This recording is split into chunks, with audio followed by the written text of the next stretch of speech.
तो ये है डे 2, दूसरा दिन नासिक में। तो हमको चंद्रपुर से आते आते रात के 2 बज चुके थे। तो हम रात के 2 बजे रेलवे स्टेशन पे आए, फिर वो पुलिया चढ़े और फिर हम स्टेशन के बाहर निकल गए। हम स्टेशन के बाहर तो आ गए थे, लेकिन हमें भूख लगी थी तो हमने कहीं पे थोड़ा बहुत नाश्ता कर लिया। तो हमने वहाँ पे बोला हमने वेज बिरयानी मंगाए तो मत दबा के खा लिए।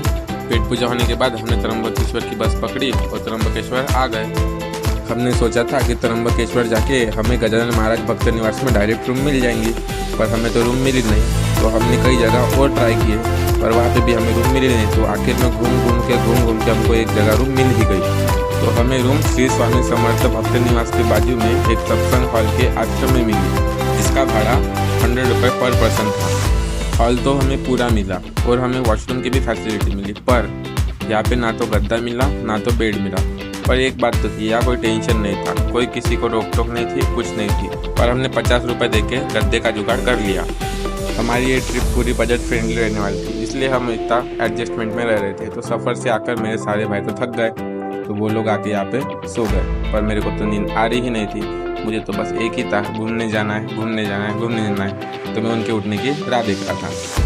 3 घंटे की नींद के बाद मेरे भाई लोग उठ गए। हमने ब्रश वगैरह किया और यहाँ से ही दूर से पहाड़ों के नज़ारे देखने लगे। यहाँ का मौसम बहुत ही खूबसूरत था।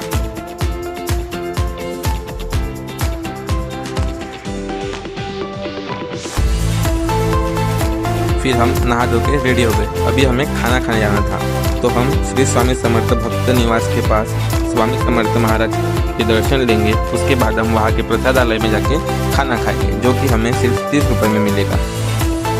तो सबसे पहले हम श्री स्वामी समर्थ भक्त निवास में एंटर हुए, जो कि हमारे हॉल से कुछ ही दूरी पर था।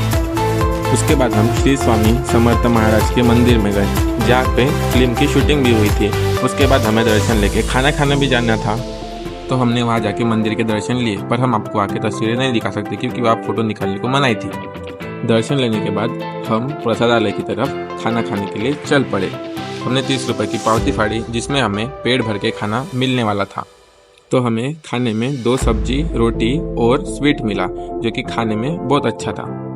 खाना खाने के बाद हम पैदल त्र्यंबकेश्वर मंदिर की ओर चल पड़े, जो कि हमारे कुछ ही दूरी पर था।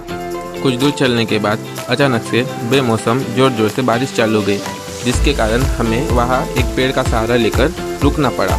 हमने कोई रेनकोट भी तो नहीं लाए थे, बस एक रेनकोट था। फिर हमने क्या किया, वो एक रेनकोट पहने उसी के सहारे चल दिया। फिर हम मंदिर पहुंचकर सबसे पहले पूजा की थाली खरीदे।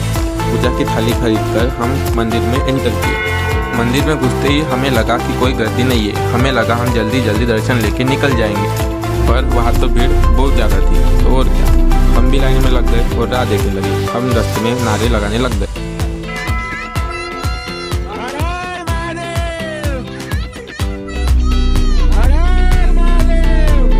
उसके बाद लाइन में रुक के धीरे धीरे आगे बढ़ने लगी।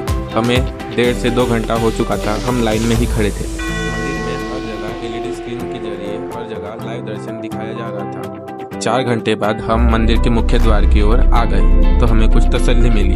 हम यहाँ पर भी आपको अंदर की तस्वीरें नहीं दिखा सकते, क्योंकि यहाँ पर भी पाबंदी थी फ़ोटो निकालने पर। फिर हम मंदिर के अंदर आ गए।